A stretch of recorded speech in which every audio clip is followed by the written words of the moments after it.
Okay.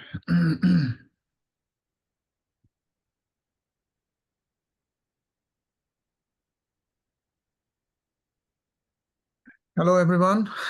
Good evening. Hello.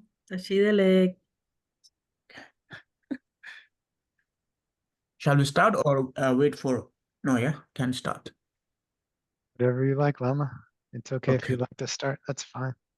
Yeah. I will mute everybody and then you can unmute yourself. Okay, just one moment.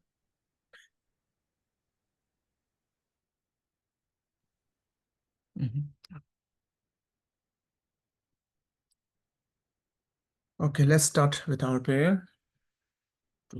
Our Buddhas and Bodhisattvas bless us, have a right understanding of dharma, so we can apply in our life and benefit ourselves and others, and achieve enlightenment for every sentient beings.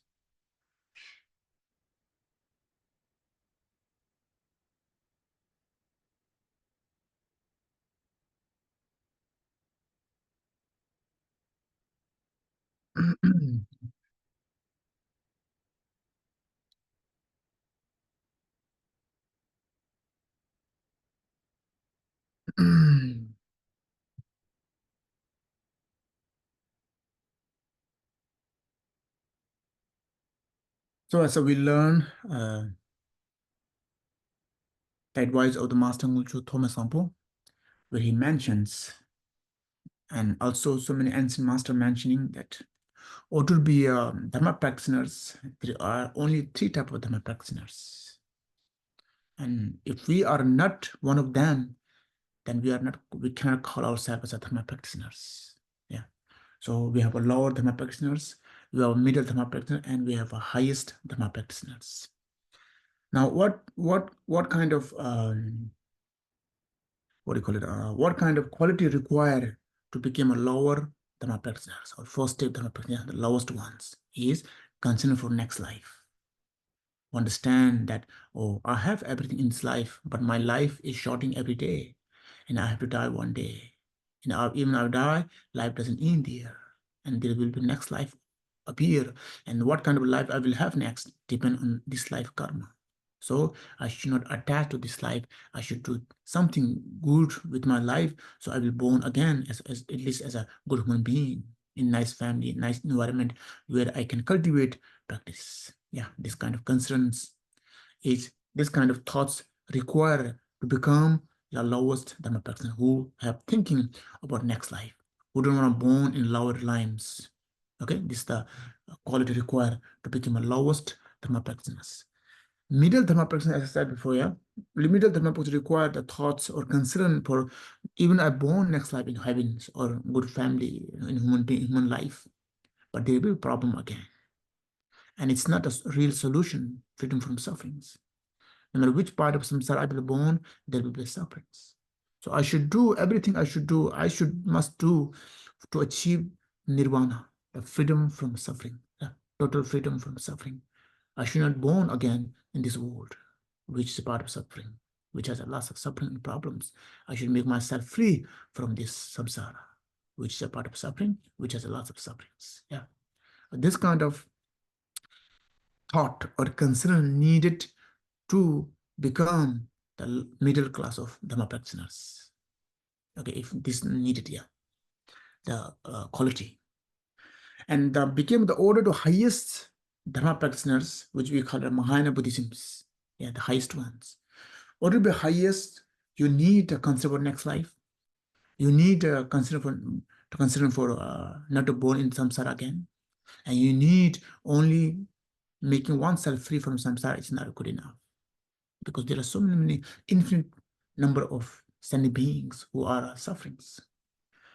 And there are my motherhood, my brothers, sisters, and my parents are there, and my relatives are there, my friends are there, and leaving all behind them, only achieving happiness for myself is not good enough. Therefore, I should do something that everybody can achieve this enlightenment. I should do something so I can take everyone in the path of enlightenment. Not only seeking happiness for myself, but seeking happiness for every sentient beings. The real happiness that never change, the real happiness that never became a cause of sufferings, which we call enlightenment. Yeah. So this kind of thoughts or intention required to become highest practitioners, which we call Mahayanas. Yeah. As I said before, what required to become a Buddhist?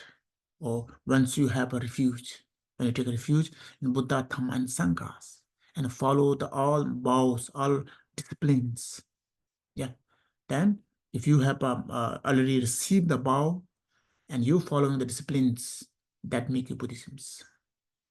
Just be born in Buddhist family, Buddhist country doesn't make us Buddhisms. Buddhism, in order to become Buddhism, we must take a refuge under Buddha, Dhamma, and Sangha, and see them as like our true protections, long-lasting protections, which is no mistake in their advice, which has no mistake in their teachings. Yeah, when you take this, and then since you receive, then we can consider ourselves as a Buddhist.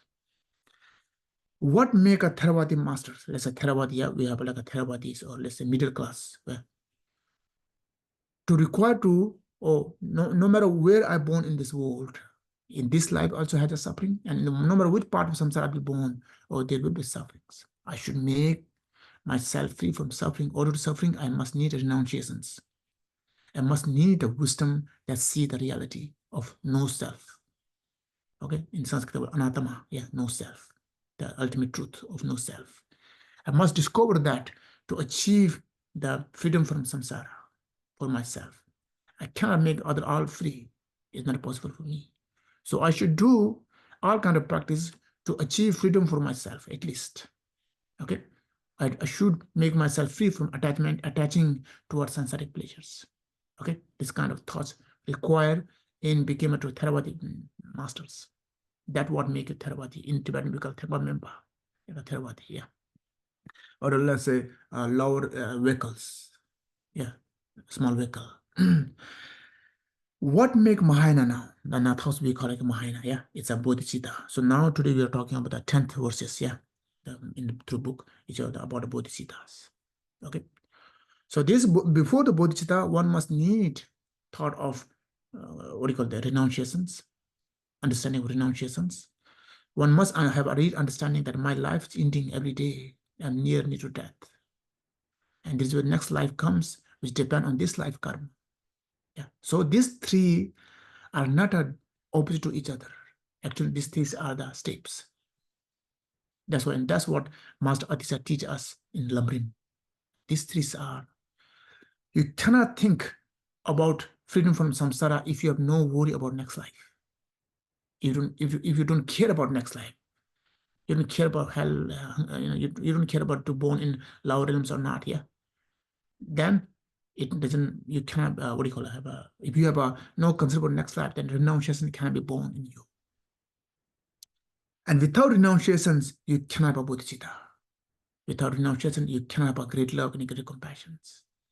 Without renunciations, whatever you love have, whatever you will, whatever love and compassion will have, it will have some kind of smell of attachment or smell of desire towards samsaric pleasures. So renunciation becomes so important again. And in order to have renunciation, must think of death and must think of defect of samsaras. Yeah. Renunciation is not a negative things. It is the understanding that no matter what I achieve in this world, in this samsara, cannot give me satisfactions, cannot give me real happiness, cannot bring me real peace, the inner peace. Okay, this kind of understandings. And of course, in order to have this kind of renunciations, that no samsaric pleasure can give me satisfaction, also need some kind of experience towards samsaric pleasures. Okay, without experience of samsara pleasure, you cannot say that there's no happiness in samsara pleasure. Okay, that's why we said that's why so many ancient masters, yeah, became an awakening master. How? They have everything, they experience everything. Most ancient masters are from royal families, very extreme rich families, and they had everything. And they became a monk not a very small age, okay, not like nowadays, like who became a monk very small, young age, yeah. They became monk around like more than 25, 30s during these ages. And until these ages, they have experienced all kind of samsaric things, and they understand it. And for them, very easy to give up samsaric pleasures, attachment towards samsaric pleasures.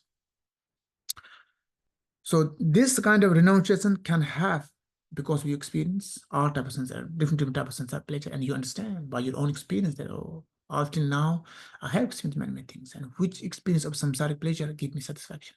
None of them. I can understand by my own experience. Yeah, one. Another one we say, one is by great understanding or deep understanding that require great deep wisdoms. Or to be free from attachment towards samsaric pleasure doesn't have to be, some masters are not necessary to have experience of every samsaric pleasures. Yeah, or like is example like there is order to be free from attachment toward drugs. I don't have to take a drugs first. I can see people who have taken drugs. What happened to them? What kind of difficulty they will face? Where they reach? Seeing them, I can give up attachment toward taking drugs. Yeah. Same thing, renunciation also can happen by a great understanding when we see those people who have all kind of pleasure of samsara and what kind of condition they have, what kind of achievement they achieve, what kind of inner peace they have by this reflecting others' life and thinking and reflecting by this understanding also can possibly to born the real renunciations. But every master says the most strong one is their experience. Okay, by order to compared to reflecting on others' life, if you have experience and you don't find any joy in this, that lead us very strong way, very faster to have renunciations. Okay. You know, you heard many times we heard the news that so many big lamas or so many popes or so many fathers or some Hindu babas have lots of scandals. Yeah, why this happens? Why this happens? Because of lack of renunciations. Still don't understand. They have some kind of wisdom, not the real wisdom that born by experience, but the wisdom where they learn from books. Okay, wisdom where we receive from books, wisdom where they hear some monks' teachings, and this type of wisdom they have. Okay, and because they talk, yeah. But lack of renunciations, now they fall into samsaric pleasures, and they did all kind of scandals. Why this happens? Because of lack of renunciations. And once you have a lack of renunciation, then you can easily fall down into the darkness of this samsaric pleasures. No matter how high you, how big talk you do, it not gonna help that much. Yeah. That's why one of the profound master called Lama Tsongkhapa, he advised that order to have a greater compassion and greater love, greater wisdom, you first need great renunciations. You need in that state, even for 1 second, you don't wish for to experience of samsaric pleasures. And then only your renunciation becomes so strong, then only they have a chance that real great compassion and great love can born in you. And through great love, great compassion, there's a great chance that great bodhichitta can born in you. Okay, this is how they explains. So now what to do to have renunciations? Because we need a great compassion, great love in our life. Yeah, and we understand, we don't have this great renunciation because we still wish to experience of samsaric pleasures. Still our mind go after samsaric pleasures or attaching or desiring. Yeah, that's why every man say, oh, think of that. Think of defect of samsara. Again, meditate on it. Yeah. So every ancient master give example like in this Buddhism, we believe in like six type of world. Okay, 6 type of world. Three lower realms, 3 higher realms. Yeah. So higher realms which is a more happiness, lower realms which is a more sufferings. So 3 lower realms is a lower realms of the animals, hungry ghosts, and hell beings. Yeah. Now these 3, if you born in these 3, now there's only suffering and lots of ignorance. If you check the animals, plants, yeah, you will see what kind of suffering they have. And biggest suffering they have is like ignorance, the not understanding. In most cases, they cannot understand the dharma. Okay, and many animals have a problem of eating by each others, or ruled by people for skins or meat or bones. Yeah, this kind of problem in the animal realms has. And every master explained about the world we call hungry ghosts. We have lots of problem of so many thirst and so many hungers. They cannot have a food for like a months and months, and they cannot find a drop of water for months and months, for a long time. And they have lots of suffering because of hungry and because of thirst. If they born in this realms called the hungry coast tool, the whole of hungry coast. And whole of health, they have a cold health and hot health, we explain in Buddhism texts. And there also we born there, this all you get is sufferings. So much suffering that there is no single moment of happiness, even for seconds. You cannot experience any kind of happiness. Yeah, we call it the three lower realms. And three higher realms we call human beings. Of course, human being is much better than lower realms such as animals and hungry ghosts and else. But again, human being has also problems. If you're born in plant of human being as a human being, then we have four similar problems from the king to the poor. Problem or suffering of the birth, suffering of the old age, suffering of the sickness, suffering of the death. Yeah, but we don't remember that much about the suffering of the birth. But every month, oh, during this, when you stay in the mother womb for a month, for at least for 9 months, there are big problems, lots of suffering there, and you cannot do anything. Everything you have to rely on mothers, depending on mothers. That's the problem in the mother womb during we born, yeah, inside the mother womb. And then once arm come out of the womb, then what happened? Every life we are going always getting older and older and older and older, which we don't want. We want always stay young forever, right? No matter what we do, no matter what kind of activity do, exercise we do, makeup we do, put a lots of expensive cream or do skin surgery, no matter what we do, we cannot escape from remain old, to become old, no matter what we do. It's not possible. Yeah, people are spending millions and millions of money to do skin surgery to stay young, look young, but it won't help. Maybe it can temporary, what do you call it, for a few months, few days. Maybe it can help you to not to see a wrinkle or look like a young, but it won't stay because the reality of our body, it cannot happen. So old age is there, and we are getting older and older and older, and which we don't want, and it will happen, and we have to face it. So it's a suffering. No matter how healthy lifestyle we live, eat good food, eat all vitamins, do all exercise, yogas, yeah, stay safe, everything we do, but we will sick. No matter how safe we stay, there will be sickness comes. Because the condition of body, it cannot. So there's sickness is there. And at the end, there's a death. Yeah, that too, no one want to die, and we have to die. Right?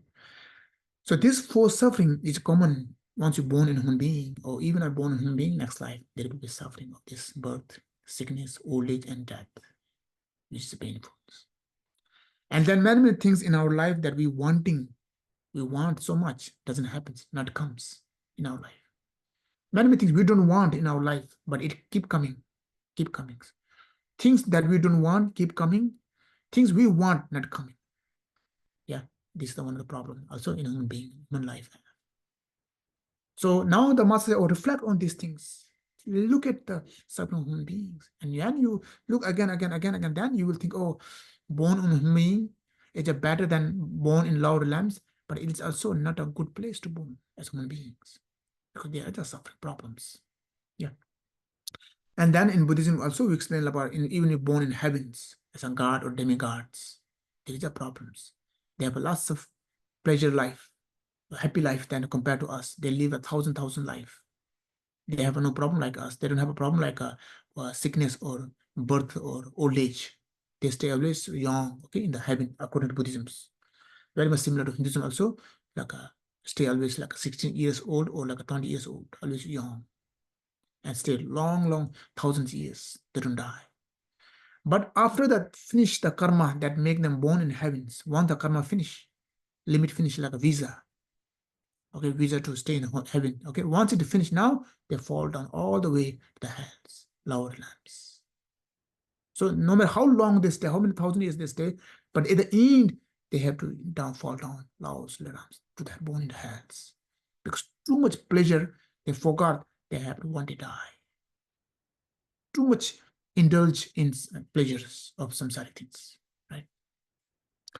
Now think about it, even we stay like a 60 to 70, 80, 90 years old, and we have a little happiness, and even this small happiness, we forgot to, I have to die one day and I need to do something. We forgot these things. Even we have a small, short timing.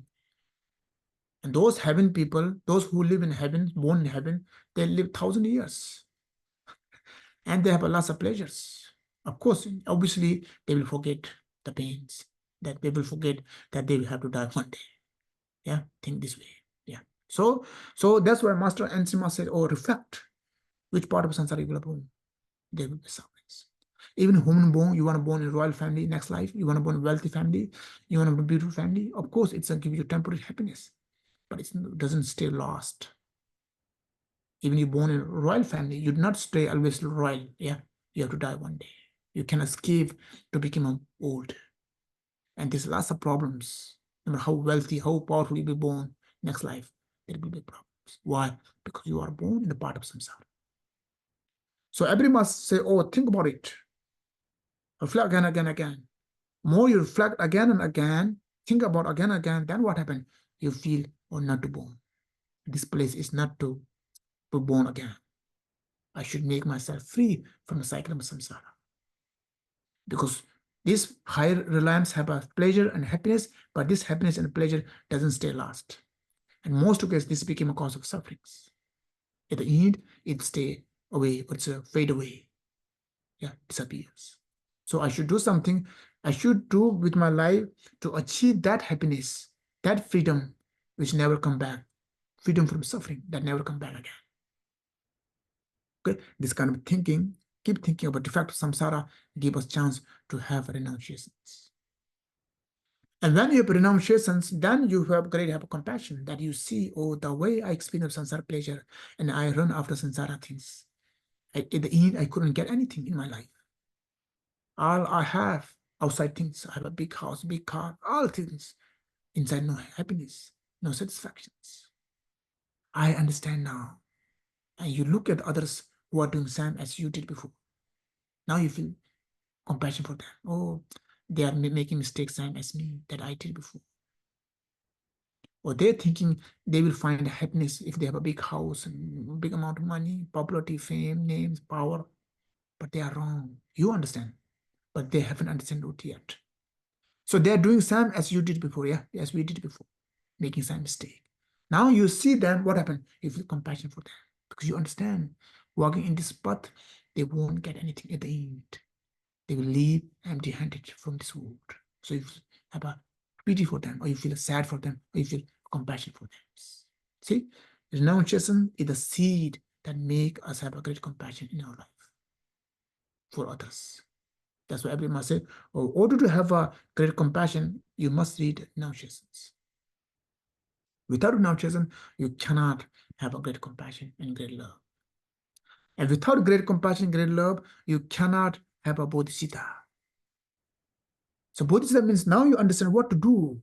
You have feel compassion for these people who are suffering, or even human beings are. You see the hungry, like animals. You see the hungry ghost plant. You see the hell beings. Yeah, you think about them. Oh, all sufferings. What to do with my life so I can benefit them. I see only one purpose to achieve enlightenment, so I can benefit others. Yeah, with this kind of intention, lead us to achieve to have a bodhisattva within our life. Okay, like this. We have like a two type of bodhisattva. So bodhisattva means, of course, some of the translator bodhisattva means the bodhisattva awakening mind. This is how they nowadays translate. Yeah, awakening mind. But I think it's feel like it's not so much good translations. Awakening mind. We don't say in Buddhism, in Tibetan Buddhism, awakening mind. Buddhism means thought or concern that I should achieve enlightenment for all sentient beings. Okay, dream or intention, the real intention, the real dream, real purpose that I should achieve enlightenment for all sentient beings. That's a bodhisattva. So you cannot cut like a bodhi and make a different chitta, bodhi and chitta. Bodhi means awakening, chitta means mind. So awakening mind together. You cannot do like this. You should not do like this. Yeah, we call it a meaning of words. It's not, sometimes it's incorrect. Awakening mind only happens when you reach in the high state of samadhi. Till then, you cannot have awakened mind. But bodhisattva can have, even normal being can have bodhisattva. Okay, but awakening mind need to high state of meditation, high state of samadhi. It's not like today you're awakening mind and tomorrow your mind became unawakened, sleep. It's not like this. Once your mind awake, forever awake. As I explained before, yeah. Once you achieve enlightenment, you are always enlightenment. Not like today I enlightenment and tomorrow I will fall down again. That's not what we call enlightenment. Okay, so I'm the awakening mind also like that. So what the bodhisattva means now? Bodhisattva means the thought that I need to achieve enlightenment for all sentient beings. I need to do something with my life to take every sentient being to ultimate freedoms. Make every sentient being free from sufferings. I have to do something with my life. Okay, this kind of thought is we call a bodhisattvas. Okay, nice. Now we have two types of bodhisattva in Buddhism, especially Mahayana Buddhism. Yeah. So as I said, yeah, what make you Mahayana? Yeah. So what make you Mahayana is bodhisattva. Yeah, Mahayana means like higher vehicles and big vehicles. What makes one Mahayana is bodhisattvas. It depends on how deep your bodhisattva is, how great bodhisattva. If you have a born bodhisattva within you, then you can say I'm a Mahayana practitioner. If you have no bodhisattva, then you cannot call yourself Mahayana Buddhism. So Mahayana is not about because you study of Mahayana Buddhisms and you practice Mahayana Buddhisms, not only because of that. It depends on what kind of, intention you have. Must need intention of bodhicitta. That I'm doing this practice to what? To achieve enlightenment for all sentient beings. Yeah, this kind of thought makes us Mahayana Buddhisms. Okay.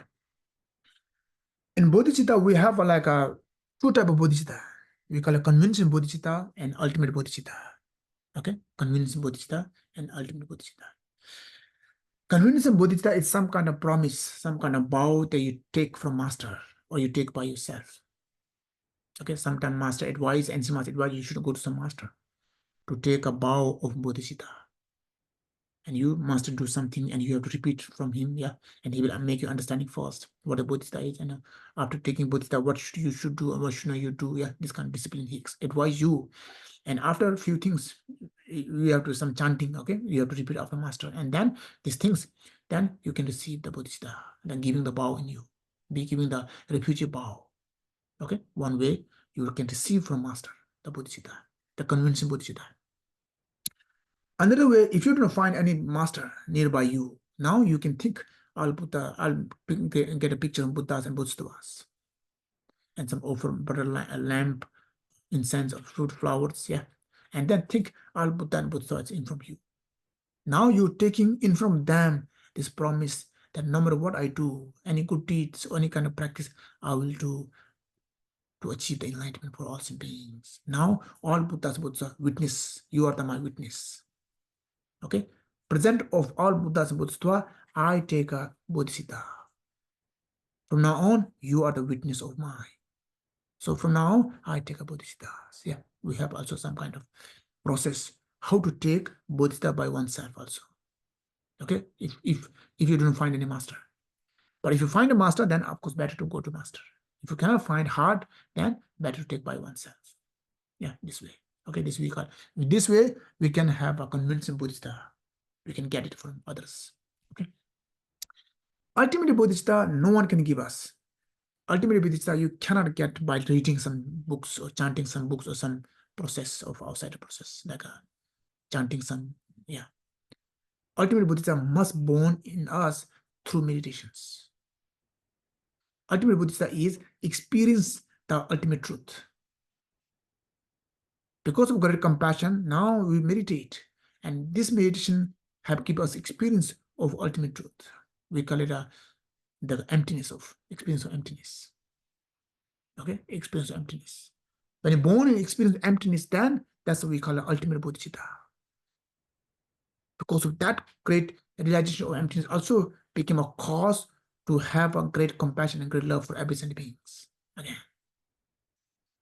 When you understand, again, this same way as I said before, like when you understand that everything that in this world has just like a dream like. Nothing real exists in this world.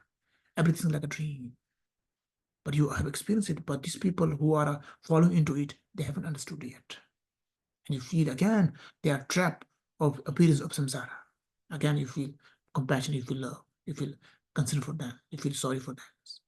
That it gives chance to have again the great compassion and great love. Yeah. So this great ultimate bodhisattva only can born us with meditations. No one can give us this ultimate bodhisattvas. Okay, you cannot get from master either. Okay, it must come through the right meditations of ultimate truth. Okay, there are two types of bodhisattvas. Okay. So now in the 10th master says, or even you want to achieve enlightenment, achieve the nirvana, achieve the freedom from samsara, freedom from suffering. But if you don't care about others, then it's not good. The master says here in the 10 chapters. Yeah. Because in Buddhism, in Mahayana Buddhism, we believe that we're born in this world like infinite times, uncountable times. And every sentient being have been our mother. You cannot find any sentient being which we say this she or he haven't become my mother yet. In Buddhism, we believe uncountable times. You cannot count infinite numbers. In Hinduism, they believe some millions of life. Okay, they have a count. Some millions of life we are born in this world. But in Buddhism, we say it cannot be counted.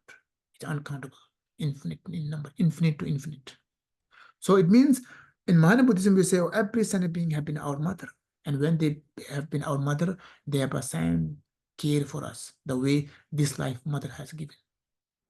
The way this life parents have loved us, care about us, protect us, give all kind of advantage or give all kind of facility to survive.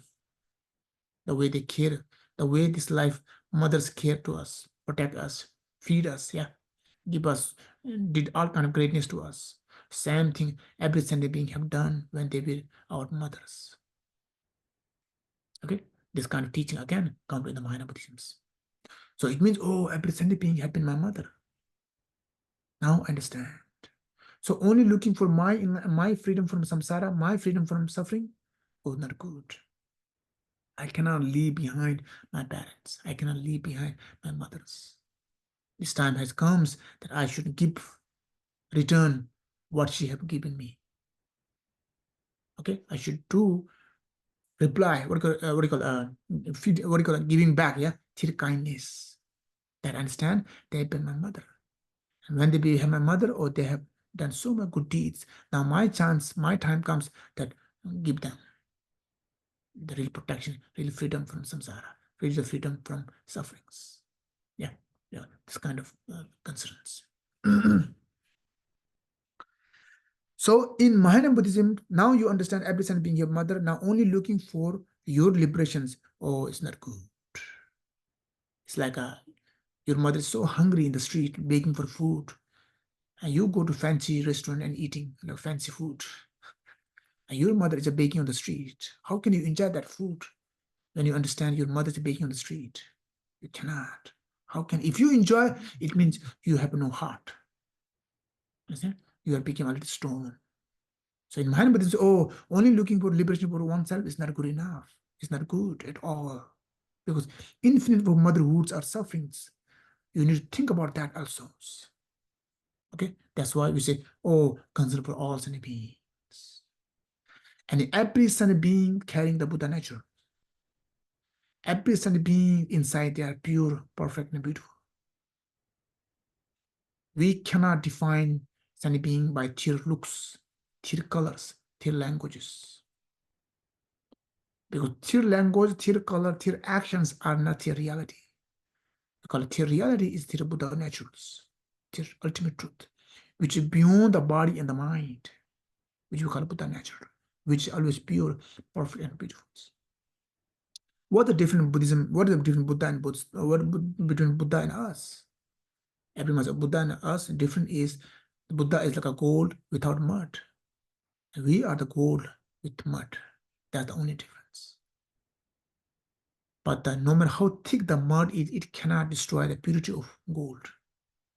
No matter how bad negative emotion we have, or bad karma we have done, bad mistake we have done, it cannot destroy our purity, which is our Buddhahood. It means we are no different than Buddhas. Only we haven't cleaned ourselves yet. That's the only difference. We are the sun which is covered by cloud, and the Buddhas are the sun without cloud. That's the only difference. But the viewpoint of the sun, no difference there. Yeah, it's only cloud. So in Mahayana Buddhism say, oh, every sentient being carrying Buddha natures. And every sentient being is your mother. I understand every sentient being my mother. But if every sentient being not carrying Buddha nature, then it's not possible for me to take them enlightenment. Understand? If they are not carrying the Buddha nature, even I wish them to make them enlightenment, I cannot. Why? That's not their reality. Understand? But I see, oh, they have been my mother. And sometimes they are carrying the Buddha nature as me. It means we have possibilities, lots of possibilities. Yeah. First, they have been my mother. Second, they have carrying Buddha nature. Now, if I do something good, something beneficial, I can definitely take them Buddha nature, take them Buddhahood. Why? They are carrying the Buddha nature. And their Buddha nature haven't destroyed by their negative emotion, nor by their negative karmas. Buddha nature is the same as person who born in hell. Okay, same as Buddhas. He has the same amount of Buddha nature that Buddha have, who born in hell. Buddha nature is same in the dogs, what Buddha have. So it's not like a Buddha, enlightened Buddhas have a bigger Buddha nature than those who born in dog, who have a small Buddha natures. Okay, it's not like that. It's just a form. Yeah, it's just a form. But reality is same. So because this concerns, or it became intuition to walk in the path that lead us to enlightenment. So I can take every sentient being to enlightenment. I can benefit to them step by step to lead them enlightenment. Yeah, this kind of thoughts comes. So only looking for oneself, awakening oneself liberation is not good enough. That's why everyone say, oh, Rose of Bodhisattva, think of every sentient being. That we all sang. The way I want happiness, every sentient want happiness. The way I don't want a suffering, no one is looking for sufferings. That also we are saying. And the way I am carrying the Buddha nature, the way I am a pure, perfect, and beautiful, every sentient being carrying a Buddha nature. So every sentient being is a pure, perfect, and beautiful. It means we are equals. Okay? So in Mahayana teachings, this teaches everyone is the same. We wish that we all want happiness, we don't want to suffer. In that case, also we are equal, we are the same. And in ultimate way, the reality we are also same. That we are carrying Buddha natures. Okay? With this thinking, now I have a great chance to have bodhicitta. Oh, I must do that. I can do it. Every Buddhas and Buddhas have done, I can do as well. Yeah, with this kind of thought, bring the real bodhicitta, arose bodhicitta within ourselves. Okay, like this. Otherwise, only looking for your happiness is like a living behind your mothers and you only enjoy for yourself. Oh, it's not good at all. That's what every ancient master says, especially Mahayana Buddhism. Yeah, talking about it. But as I said, Mahayana Buddhism and Theravada Buddhism is not a contradiction to each other. Okay, they are not conditions. They are a step by step. What Theravada Buddhism teaches mostly is how to be detached from samsaric pleasure. How to make oneself free from samsaric pleasures, attaching to our samsaric pleasures. Why we need to be free from attaching to our samsaric pleasure or desire for samsaric pleasure? Why? Because none of samsaric pleasures can give us happiness. None of give us real satisfaction, real peace, real happiness. And spending your whole life, whole energy, whole time for this to achieving these things, at the end, you will leave empty-handed. At the end, you have everything from outside and you have nothing inside. Okay? That's why we have ancient masters saying, if you win the whole world, okay, if you win the whole world, if you won the whole world, but you have lost yourself, you haven't won anything. If you win yourself, but you lost everything, you haven't lost anything. Understand? Think about it. Yeah, profound meanings. Okay, outside, we are the people who wanna all from outside. And we don't care inner values. And after all struggling, all doing all hard work, we achieve outside things, name, fame, popularity, all kind of things out from outside. Yeah, inside we remain blank. Nothing is there. No peace, no happiness. Now what to do with these things that we so much we achieve? No meaning. It became meaningless. Yeah. That's what Steve Jobs experienced moment of his death. He left the last letter of his life. I don't know if you've written, yeah. He left, okay? Notice before he died, he wrote something very nice, very beautiful, and left so we can read also. Yeah, very profound, very much. But he understood it when life's end. It would be much better if he understood it more better than before, more before he died. Yeah, it would be much better. So he got a chance to do something, practice these things. Yeah, but he couldn't get it. He understands this what important in life when the moment of death, and it was quite late. But even that time, I understand he left the later, which was good actually. Okay, nice. You should read this. What do you call it? Later, yeah. I think you can find it in Google also. Okay. Also, we have one of the very popular king called King Alexander. I think he's from Greek. Yeah, he was from Greece. Greek. Very profound, not profound, but popular king who almost ruled whole world. They said, King Alexander. Okay. So I have read his story. That he said like in the story that he ruled almost every world, most of part of the world he ruled. And then suddenly he got sick, and he found out that he had a few days left, like 4 days left to survive. And no, every doctor checked him, and he was the most powerful king, most wealthy king, yeah. And he understand he about like 4 days left to he can survive more than 4, and he became so sad. And he was very far, far away from his hometown. The last wish before he died, because he loved his mother, so he wanted to meet his mother. But mothers were far, far away, the story says. So he asked all doctors to his palace and asked them, please add a few days in my life. Before I die, I want to meet my mother. I haven't met her for a long time. I want to see her face. Yeah, do something, add few days in my life. I will offer you half of my wealth. Now our doctor was saying, oh, no, it's not possible. Even you offer whole wealth, forget about half, whole wealth of yours, we cannot add one single day. In one minute, 1 day, 1 hour, not possible. And he becomes so sad, the story says, that whole life I spend days and night to collecting this wealth. Spend hours and hours, spend days and days, hours and months, weeks and weeks for collecting this wealth. Now this wealth cannot give me single day, single hour. Oh, what's the point now? Okay, the story says he feels so regret, so sad. So he ordered his minister that once I die, once you people die, they put into the coffin, yeah, coffin with dead body, put into the coffin, yeah. He asked his minister that when I die, when you take my body and on the street, but my hand keep outside, like show my hand outside like this. Usually people when they die, they put hand inside the coffin, yeah. But he asked his minister, put my hand like outside, like this. The minister was all minister and his people start to ask, why this? It's not a rule. It's not a way you should take a coffin. No, no, you must do it. You must do it so people can understand. Look, even the King Alexander, he died empty-handed. You cannot take anything. Before it's too late, do something with your life. When you die, you can take with you. Earn something so you can take with you. Even the King Alexander, who had so much power, so much wealthy, couldn't do anything. He left empty-handed. So you should understand, you should do something with your life. When you die, you can take with you something. Earn something that you can take with you.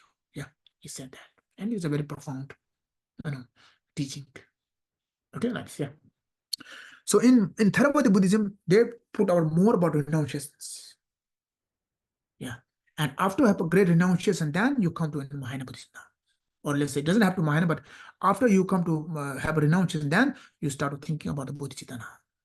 Have a great love and great compassion. Yeah, these are steps are. They are not a contradiction to each other. Yeah, Theravada Buddhism, Mahayana Buddhism, they are not a contradiction to each other, but they are steps. The teachings are the step that Lord Buddha gave. Who already have great renunciation, now you can talk about Mahayana Buddhism, or what do you call this? Practice some great bodhisattva, great love, and great compassions. And think of, and if you have early bodhisattva, early have a renunciation, yeah. If you do not have a renunciation, now think about renunciation more than love and compassions. Because every master says, if you have no renunciation and you do a love and compassion practice, your love and compassion, or you do any kind of activity of love and compassion, your love and compassion will have some kind of smell of desire, smell of attachment. It won't be pure. Lacking of, because lacking of what do you call renunciations. Okay? The renunciation becomes so important in Buddhism. Important. And that's what lacking nowadays. Yeah. Nowadays we have so many lamas and so many teachers. Okay. They live a luxury life. Okay. And they talk about suffering of samsara. Doesn't suits. Understand? Doesn't suits. Yeah. This all happen. Why? Because of lack of renunciations. Okay, like this.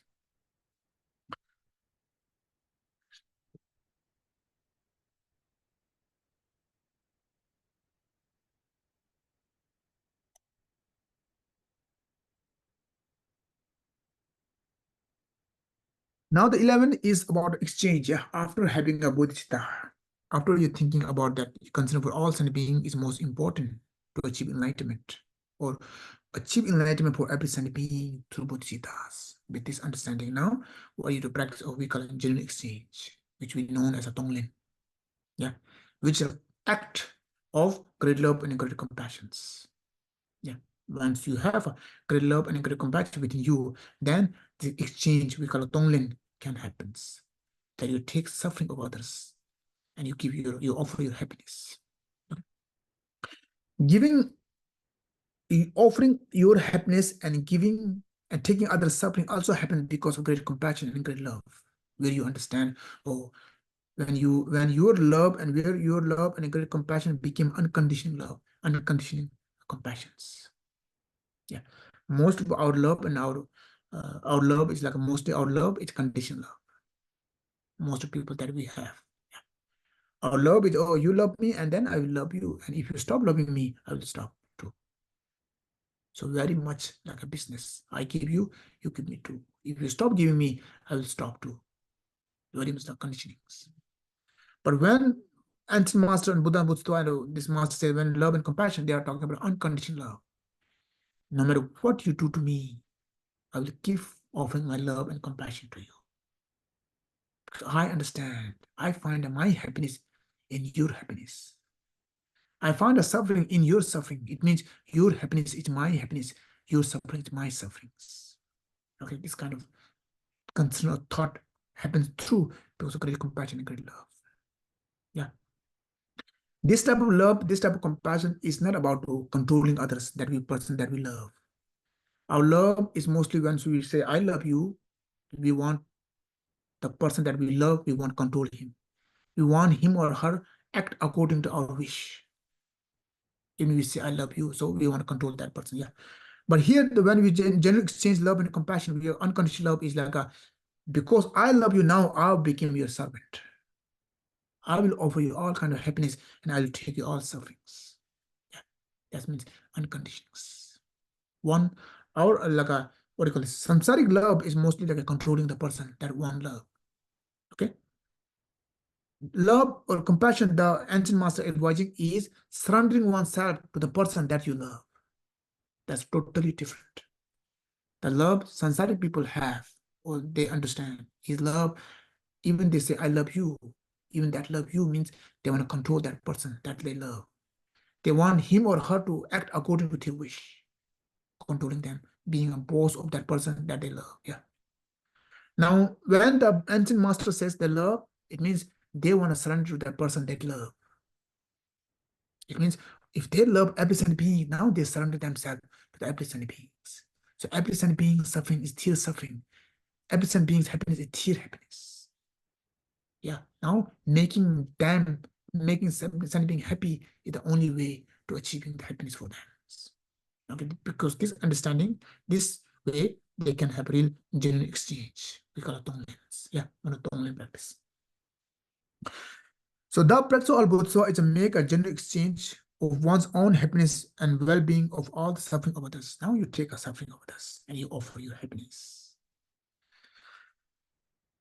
Now the master advice the every suffering of this world, misery of this world, how this happens, or because of thinking of only oneself. I should be happy.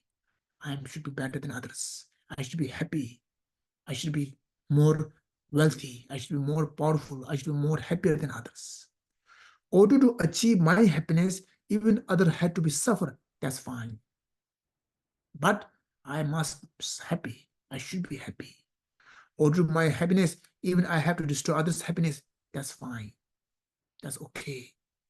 If I have a food in my plate, and even other are hungry, suffering of starving, that's fine.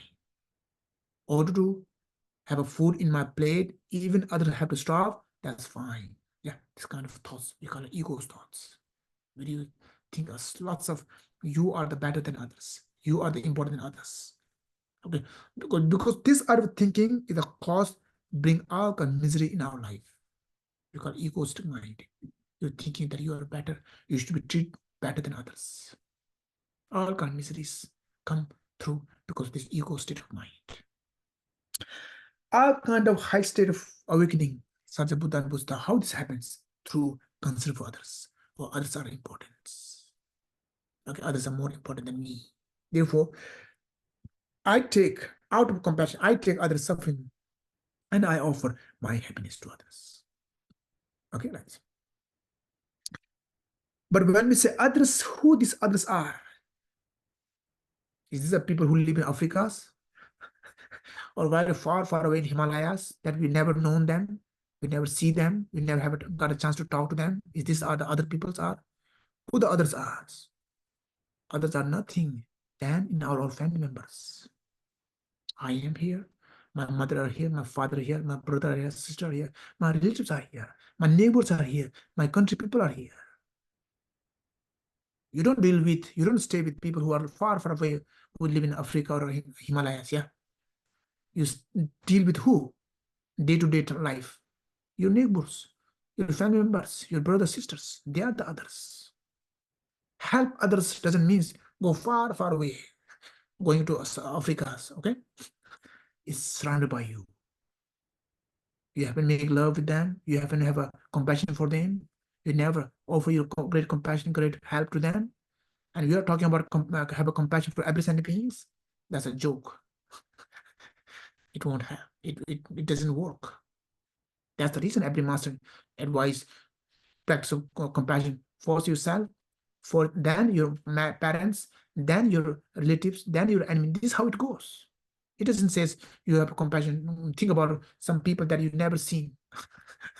Far from people that you never talk to them. No, they never say. None of this says. Start with you and your parents and then your brothers, sisters, your relatives. Yeah. Why? Because we live with them. We have to deal with them. You spend time with them. And you don't care about them, and you're talking to caring about whole universal. That's a joke. First, you need to take care of those people that you are nearby. It means you offer your help. You offer your compassions. You bring them peace or leading the path of peace. Okay? That's what others are. Okay? Again, also, someone ancient master give advice of there are three type of helping others, three type of way when we help others. So helping others is important, but should I help first others or first help myself? The question is should I help others always first? Or there's some time I should help myself and then help others. Okay, so every master, ancient master advise this three way to helping being. Okay, so they advise like a three type of bodhisattva or three type of compassions. Sometimes some master advise like a three type of bodhisattva, or sometimes they name as a three type of compassions. Three type of bodhisattva, three type of compassion is like one type of compassion we said like a compassion like a shepherd. Shepherd, yeah, who take care of the sheep, the animal sheep. Okay, it's animal sheep, yeah, shepherd, yeah, shepherd. When shepherd walk, how he walk? He walk behind and all sheeps from him. Yeah, so he walk behind.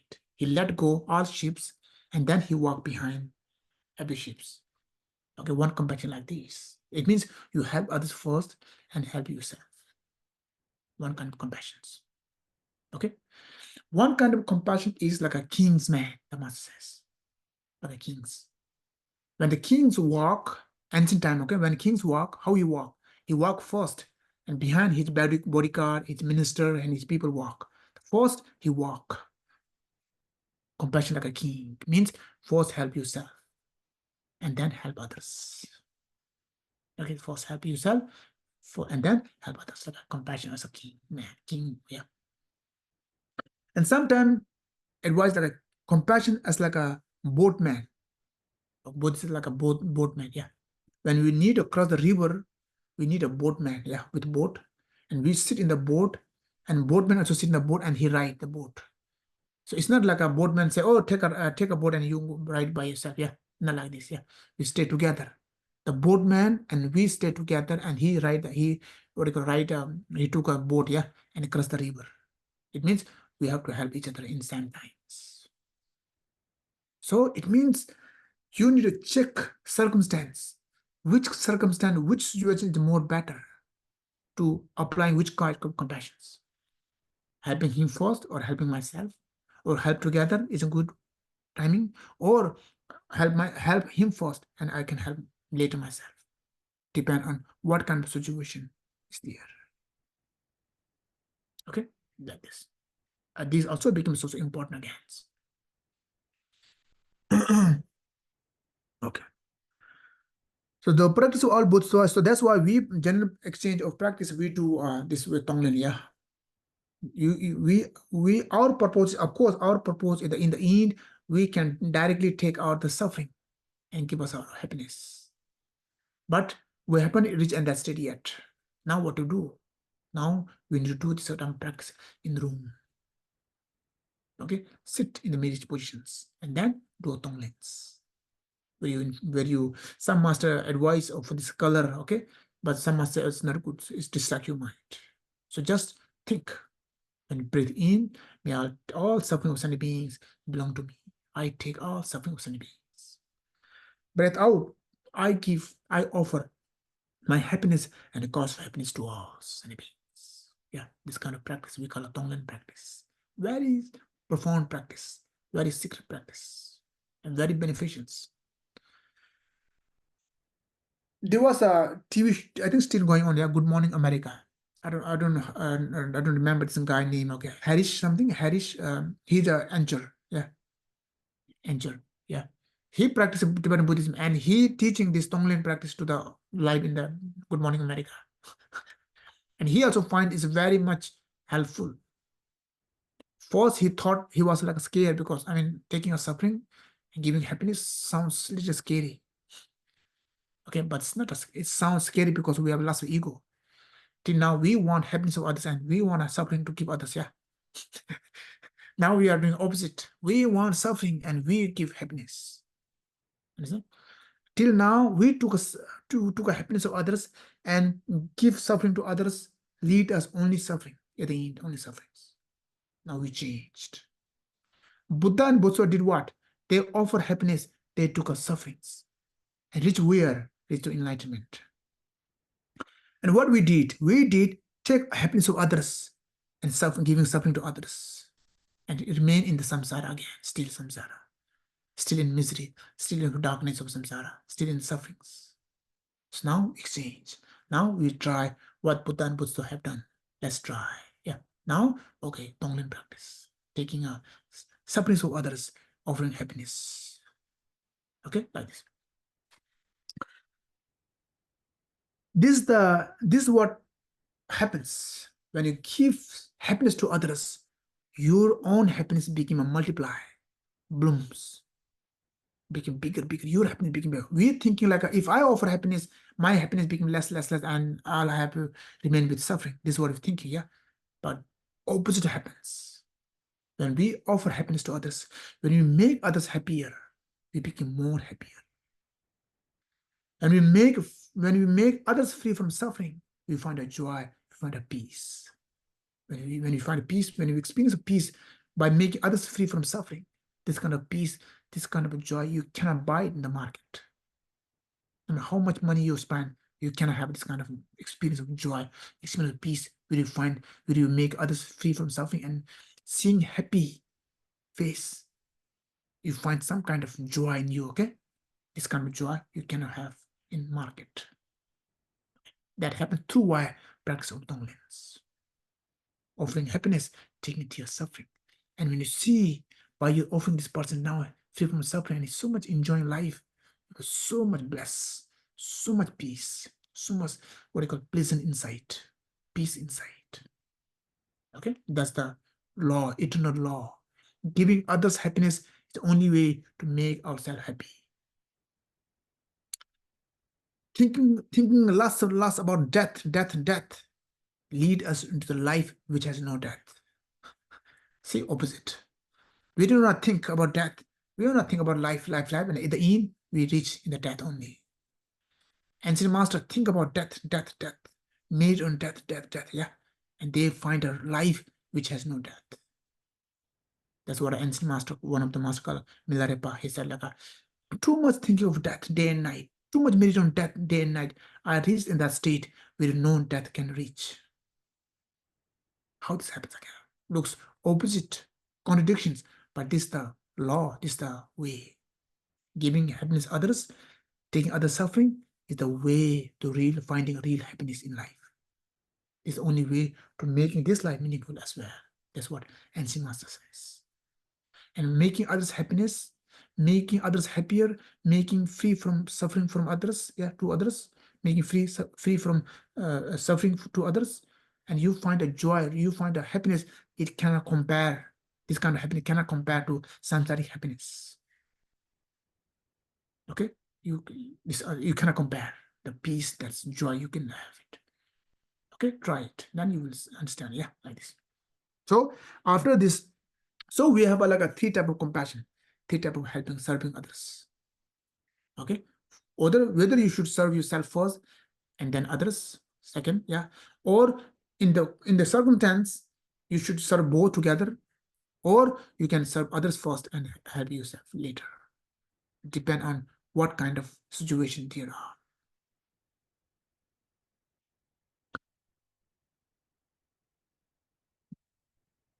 Example like give example like sometime, let's say you are hungry, you haven't eaten breakfast, or later you haven't it's your time of lunch and you have eaten early morning breakfast and it's late for lunch and you're hungry. Suddenly there's a person who haven't eaten for a few days. You are hungry, but that person is hungry too. He haven't eaten for a few days and eats. Now you think, my suffering, he's somebody who's more starving. Yeah. Or just not eating lunch is okay. I can survive. I don't die. I have my breakfast. Yeah. But this person hasn't eaten breakfast, lunch, and food for a few days. Now what do? You have a lunch? Okay, you have it. I take suffering of not having lunch. I make you have a food, okay, and let him eat. So it means now you compare, yeah, which suffering is more heavier. Understand? Yeah, you compare and then you offer like this. Yeah. Now, sometimes also when you need to others to meditations, lead to meditation, leading to dharma teachings, leading to practice these things, yeah, or leading to other to transforms, yeah. First, you need to help ourselves in that case. You never meditate, you never done any kind of retreat, you have no experience at all. All you know about through books and and you never have any experience of dharma, then how can you help others? In that case, you will harm others. Therefore, of course, help yourself first. Gain some kind of wisdom, gain some kind of experience. And then after that, after a while you have experience, you have some kind of understanding that come by experience, then serve others now. Yeah. Before, whatever advice you give before, those advice must apply by yourself first. Most of the case, our problem is that we give many advice to others, but non advice we use for ourselves. Yeah, that's one of the problems that we have. Okay. And that's what they nowadays, so many teachers, so many lamas, so many so-called rinpoches. Yeah, I don't know if you heard. Yeah, lamas, big rinpoches. They are there, especially in the Europe, Americas, all over nowadays. Yeah, I think. And most of these great big lamas, big rinpoches, they never done any practice. They live like a luxury life. Some lama has a beautiful wife. They marry like a models and singers, young singers. They have like expensive car, expensive house. They eat food like some kind of 5-star hotels food. And they teach to people like a samsaric suffering. You should not be attached to samsara pleasure. But see, this won't help. Because what student learn from master is not what he teach through book. Yeah. Most students learn is how master living life. What kind of lifestyle master had, he sees. And that's what he learned mostly. Not by teaching or books, but what kind of lifestyle he has.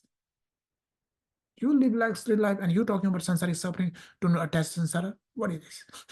You're saying and you're living is a contradiction to each other. Okay? It won't have. Think how the Buddhas teach. Yeah, if you read the story, he teach under the tree. Understand? He teach under the tree, not like make a luxury house. And no, he didn't do that.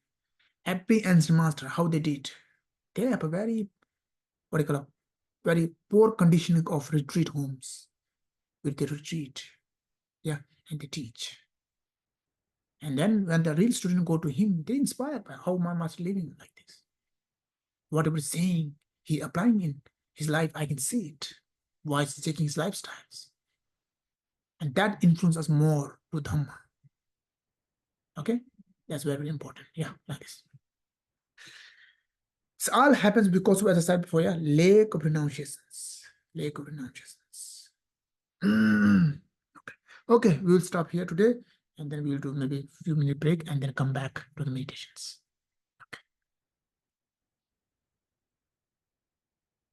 We will do again the samatha practice, which we call as anapana, which help us to make our mind calm and not to fall into thoughts of past and futures. Help us remain in this moment without attaching or grasping anything or anyone.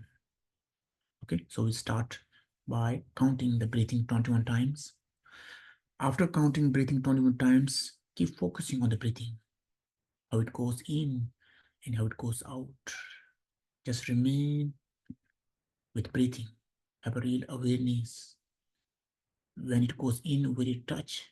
When it goes out, will it touch? Just remain in these breathings. No other thought, no other thinkings. Okay.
not distract to anything or anyone.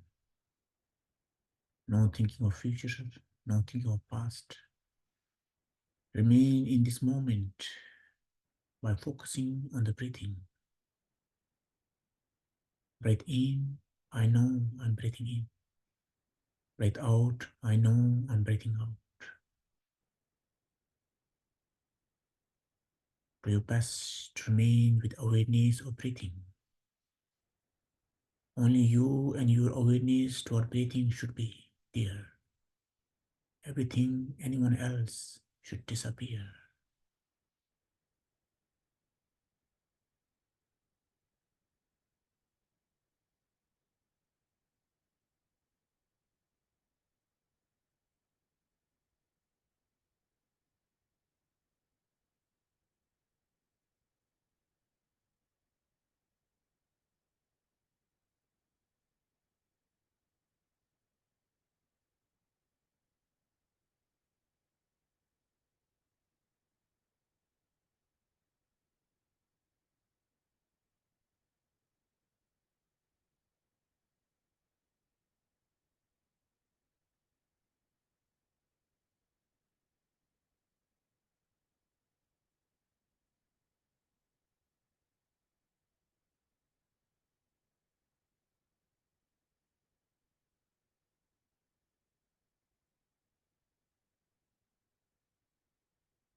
Now reflect this way.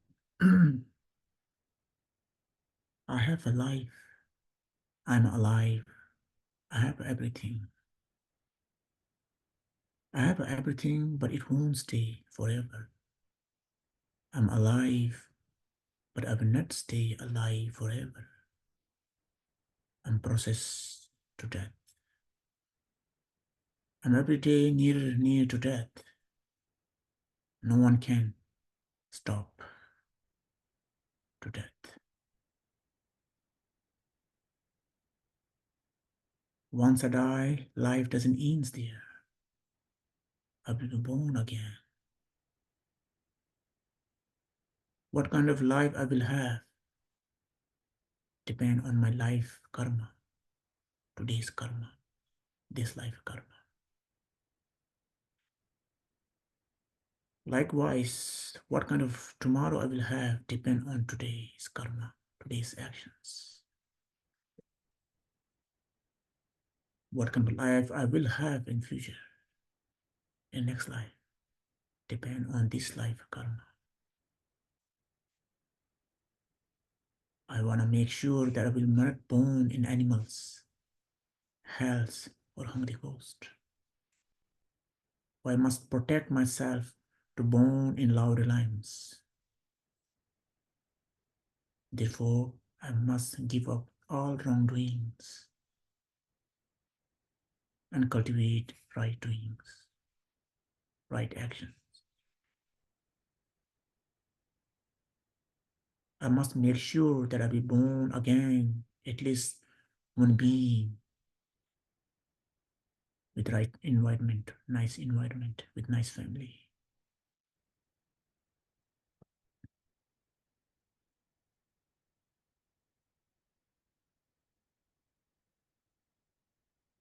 But born in human being again, it should not be my ultimate goal. Because no matter where, what kind of wealthy, nice family I've been born in next life, there will be suffering. No matter what part of samsara I will born, in power, in wealth, in nice environment, everything is impermanent. Everything is changing. No matter which part of samsara I will born, there will be suffering. I must do something to make myself free from the samsara, the cycle of samsara, which is suffering. I must look to liberation from suffering. And true liberation from suffering only happens when I have no attachment towards samsaric pleasure. I understand. I understand no samsaric pleasure give me satisfactions. No samsaric fortune can give me real peace and happiness. Therefore, I should not attach to any of this. I should work on to liberate myself from cycle of samsara, cycle of suffering.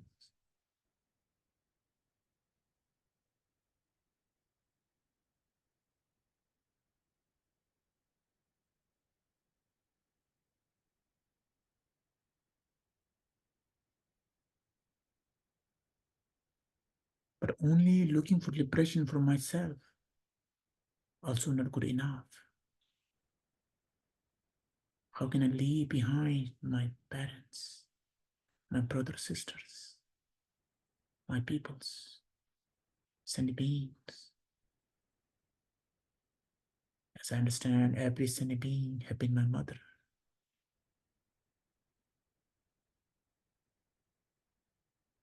When they were my mother, they have to take care of me, same as this life mother. They have over me their kindness, their good deeds.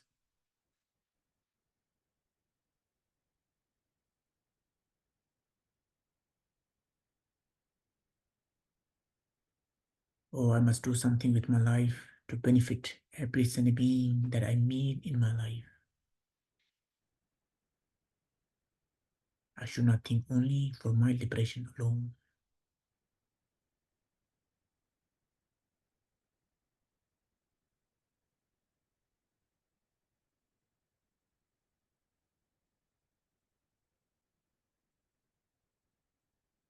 I must seek real enlightenment for every sentient being.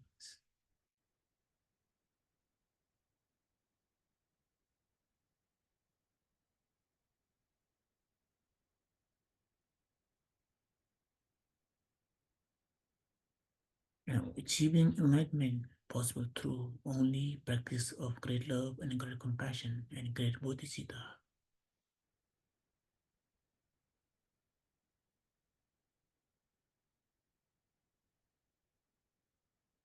Till now, I take happiness.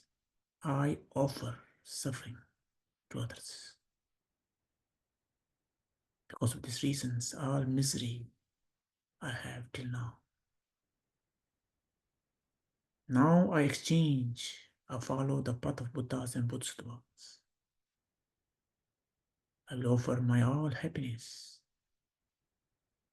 and I will take suffering of others.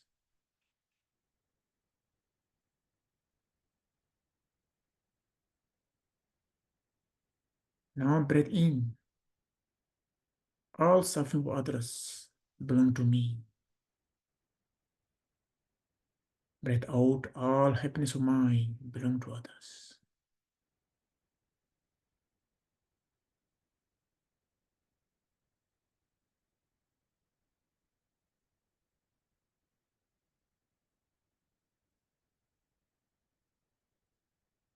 Breathe in. Cause of suffering and suffering of others, I take. Happiness and cause of happiness of mine, I offer others. Breathe out. Keep repeating.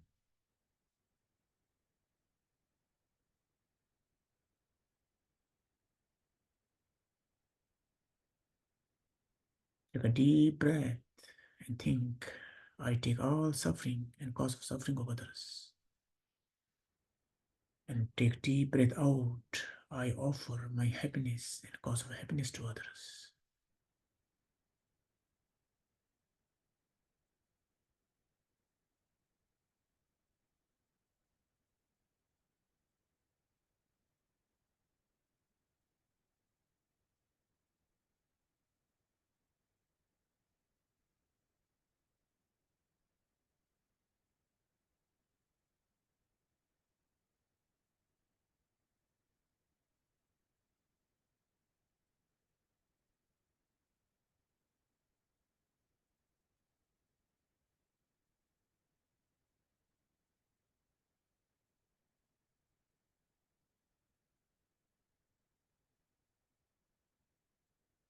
Breath in, may all sentient beings be free from suffering and its causes.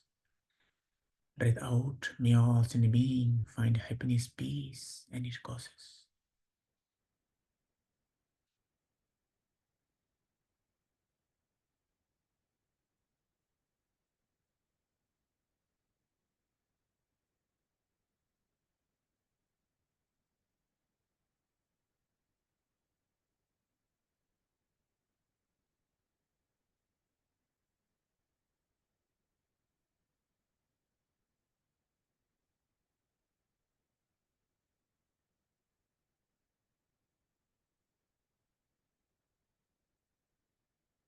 Now slowly come back to the breathing. Breathe in, I know I'm breathing in. Breathe out, I know I'm breathing out. Just be aware of the breathing.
Now we do our dedications with Namaste Mudra. By listening Dhamma and meditating Dhamma, we become a cause of happiness for all sentient beings. May my good deeds of learning dharma and meditating dharma bring peace and happiness to all sentient beings' life. May I achieve enlightenment soon.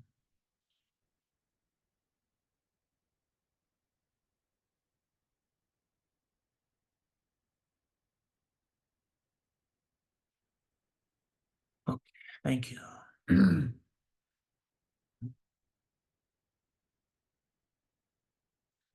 So now we have I think Jason sent me a question here. Yeah. Okay. So about this karma theory,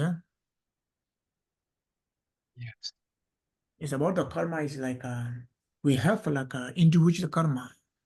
Okay, one we call individual karma, one we call a karma that is created by every sentient beings.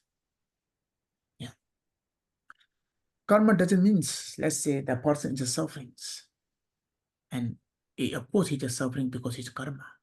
But that doesn't mean we shouldn't help him to make him free from his karma, result of his karma that is facing these sufferings, they experience these sufferings. Of course, it's his karma that gives him suffering, but it's also my responsibility of my act of compassion, act of love, that I should do my best to make him free from these sufferings. So it's not like, I should not interfere his karma, let him experience his karma, or this is not right. It means then you cannot have a compassion then. It's impossible to have a compassion then. How are you going to have act of compassion? Or there's some view of this type of people, this type of believers, which we of Buddhism we don't accept. So when we see people are having a lots of problem, lots of suffering, of course it's because of karma, but that doesn't mean we shouldn't help them. We should offer our help and do our best to make them free from their suffering that they're having experience. Yeah. So it's not saying, oh, you should in front of their what do you call their karma. This is not the right way to say, right way to think. Must act to protect or offer help. Okay, like this.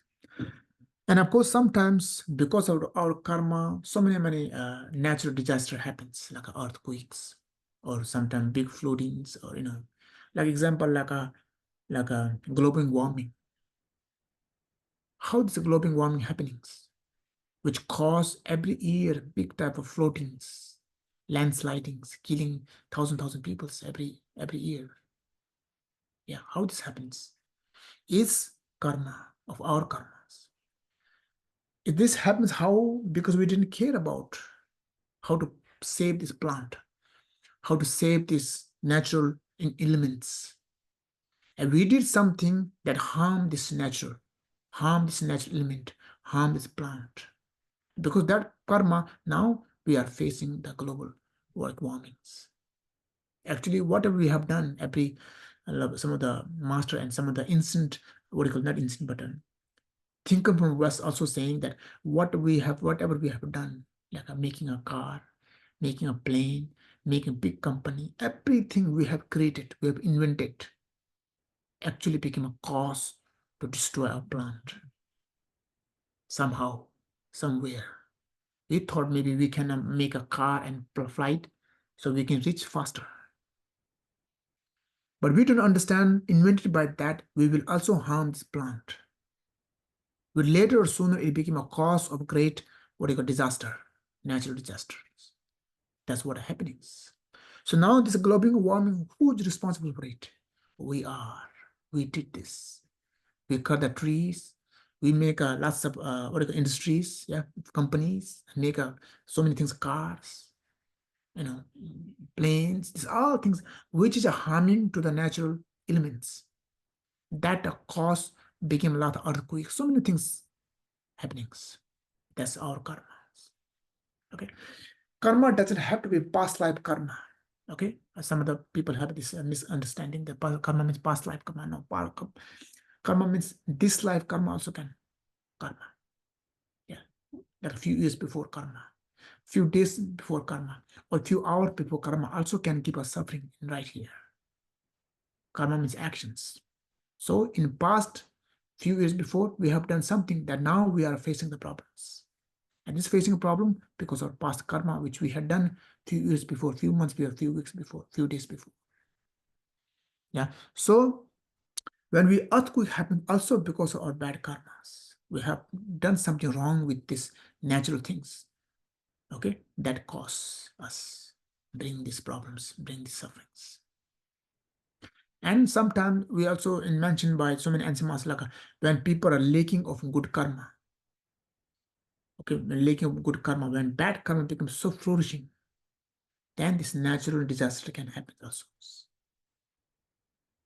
Every suffering have a cause of bad karma, and every happiness have a cause of positive karmas.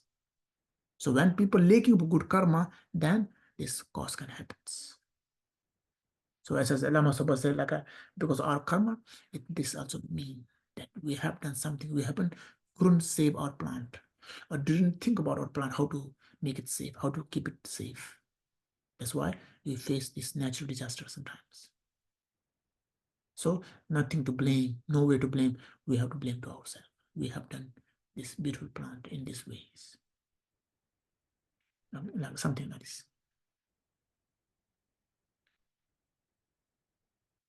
Is there any other questions?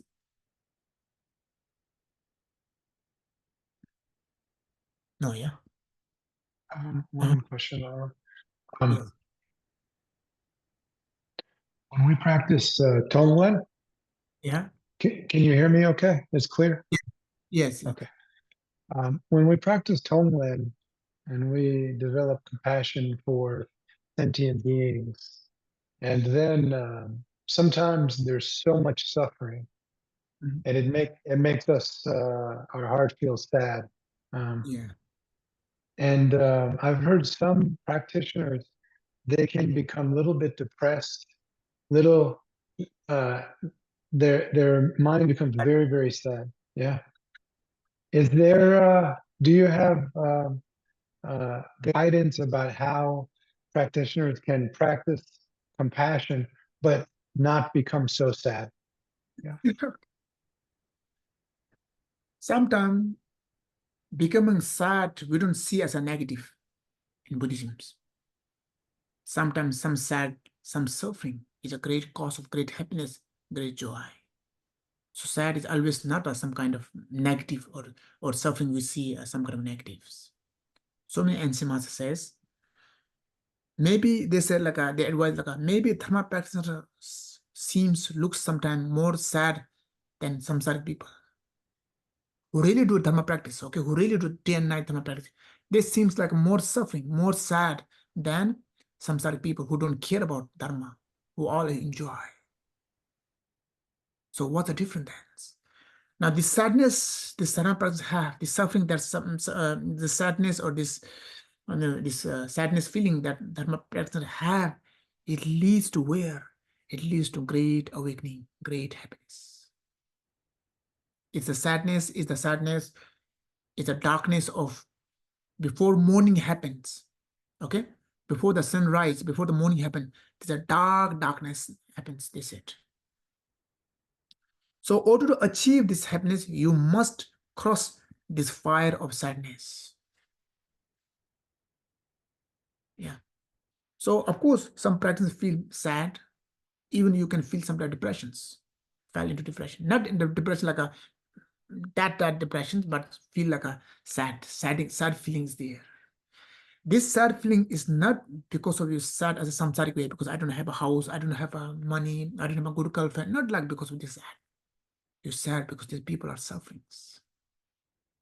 And you don't know what you want to help them, but what to do?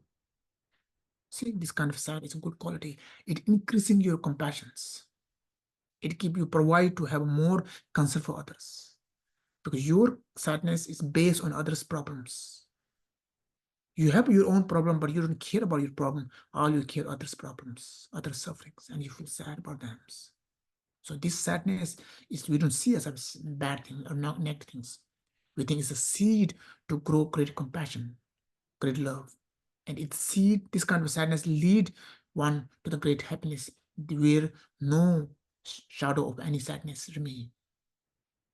So sadness is always not a see as a bad things. This sadness is not a sadness, it's a samsaric sadness.